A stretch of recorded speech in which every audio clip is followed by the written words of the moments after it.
welcome back to my channel. My name's Joanne. I'm a mum of 3 children and I home educate those 3 children here in the UK. Today I wanted to show you our homeschool space. Now I don't want anyone to get the idea that you need a dedicated homeschool room, because although we do have a space that's kind of become the homeschool room or the art room, that's not necessary at all.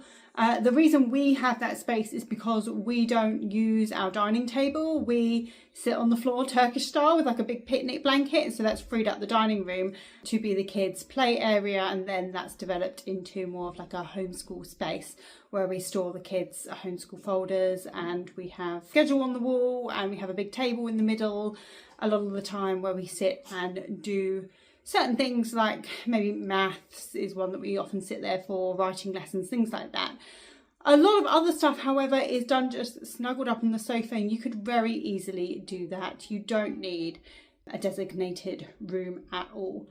But I thought it'd be fun just to show you how we set things out. I love content like this, seeing how people organise things. I'm just a little bit nosy that way. So if you're curious as to how we do things, then stick around for this video and I will give you a tour of this room, the living room, and a little bit of the kitchen. And in the summer actually we also use our garden, but it's the middle of winter, so I'm not going to film out there today. This is our homeschool room. It's actually, when we first moved in, it was our playroom, and then it became our art room, and now we sometimes call it the art room, sometimes call it the homeschool room. So sometimes I switch this table out for a coffee table that we have that's in the TV room at the moment, and I put the small sofa that's currently in the kitchen here instead. So I love changing things around, so that's something I sometimes do.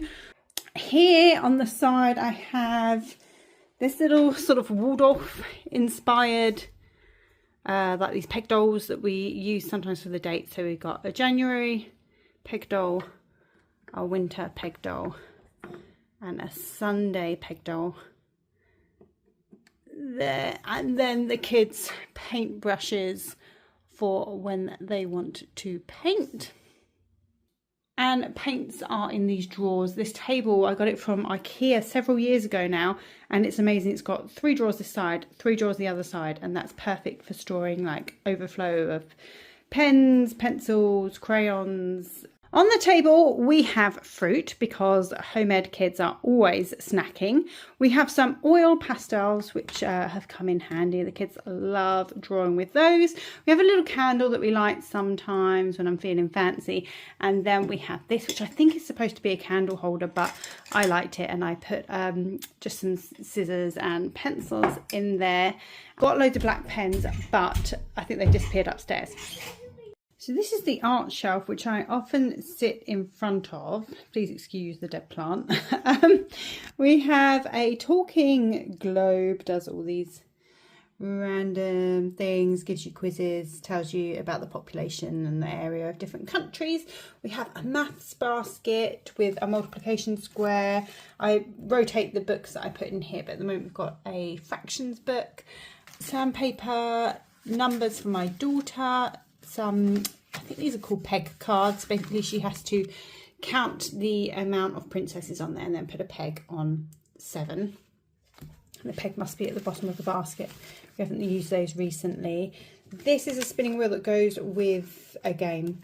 This we use, I knitted this ball a few years ago now, it's a bit worse for wear, and we use it for throwing to each other when we're reciting times tables or skip counting. Another sort of number puzzle for my daughter, lots of just random number tiles. I always have these cork leather purses that they made once at a local home ed group, and they keep changing there to then go to the shops with and buy sweets. There's also some other bits that we've made to go with different units we've done. Rock people. They made those over New Year's at my parents' house and brought them back. This was from another home ed group. We made kaleidoscopes. This was really years and years ago, maybe like 4 or 5 years ago now, that we made that.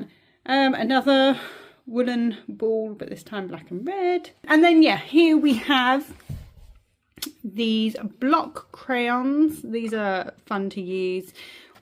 These are for watercolouring. A bird watching kit. We've got a number puzzle in here at the moment. I change these things around. The last monarch we looked at was Queen Victoria, so I put these flashcards. Got the flashcards of all the kings and queens of England from William the Conqueror here, and so I put it on the latest monarch. Book about wildflowers. This is a top trumps game. Whoop. I've got two different packs, I think, mixed together. There's a space game behind it, and I rotate the games and things that are here from a white storage basket I've got in the other room that I'll show you in a moment. Then we've got lots of arts and crafts stuff down here. Science experiment kit. My eldest in particular loves crafting, so I've got hot glue sticks, some gloves so there's no burns, just use garden gloves, and then this metal tray for him to rest the hot glue gun on. That is my a bag of knitting needles behind there. And then my eldest was also really into weaving on a loom for a while, so we've got his loom there, and then just some more yarn in that basket. Some cookie cutter type things in here. We use them with clay. I think there's some ones that we've done before in here actually. I think it was my daughter did that one with me. So we used air dry clay for that, which is stored in a cupboard. And sometimes they use it with their Play-Doh as well. Got calligraphy. These are from calligraphy sets, but I just took out the books in case people wanted to use them. A chalkboard that sometimes I use, particularly during a maths lesson. And a microscope. I have slides stored away as well over there. And then the kids' nature journals and some Lego plates here. These boxes of Legos are actually a neighbour's. Their friend brought them round and they've just stayed here. And then I have this bookcase. This bookcase is more non-fiction type books. So we have the Story of the World series here, which I love. I've taken a break from it for a little while. We're still following the same order of history. Obviously, I try to do it chronologically. We've got other bits and pieces here that I've just picked up over time. And then here it's more sciencey.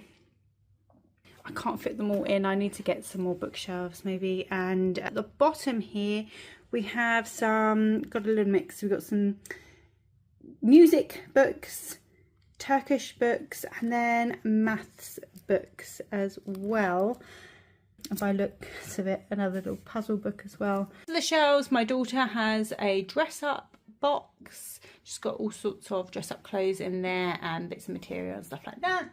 On the back of this door, I put what we're currently reading. This, though, is way out of date. I got the boys to order their books from the top 10 books that we'd read lately, but this really needs updating.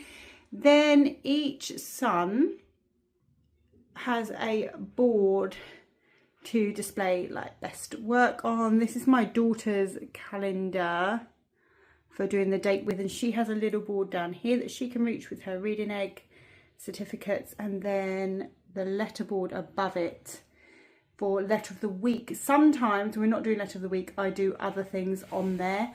I'll try and insert maybe a picture of past ones that I've done, just things that relate to whatever we've been learning about. To my eldest son's display board, we have a little checklist for the week.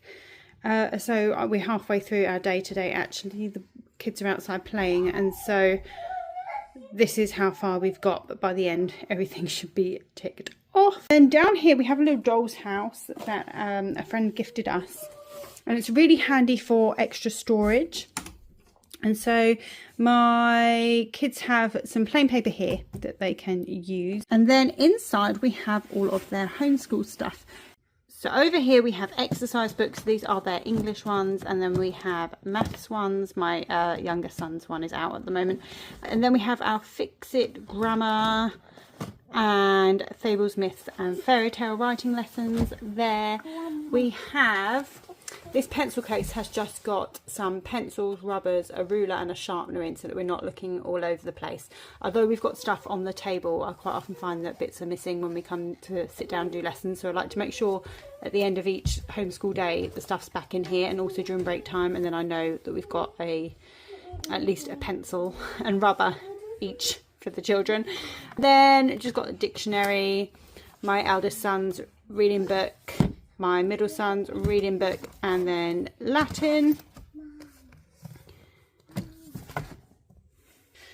And then down at the bottom here, we just got some phonics bits for my daughter. She's got some flashcards in there, and in here she's got wooden letters that go onto an alphabet board.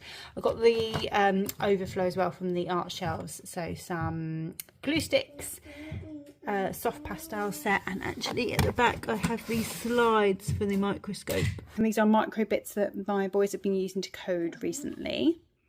The folders that you see down here, the boys have a folder each. That just contains their work for the week. So I try and get that work out for Monday morning, just like handwriting things, maths sheets and stuff like that they're going to need that week. Put them in there, and then sort of every few weeks, every month, I take the work that they've done, that's done in that folder, and I put it into big folders, which are in a large basket in the living room. We usually keep Play-Doh over here in this corner, but real life is going on, and my daughter is sat here making Play-Doh on this hard floor. The reason she's not using the table is because she started doing it while we were doing school this morning, and my sons have been doing it too. So I will show you the rest of the downstairs space. We don't sit at the table a lot of the time. We often sit on this sofa and do bits and pieces. The kids just bring their homeschool folders, or we often sit on that sofa there. Anywhere where a child can sit and snuggle up, I put a basket of books or some sort of bookshelf or something next door to it, because I feel like that's a really great way to promote reading, even if you're not assigning it.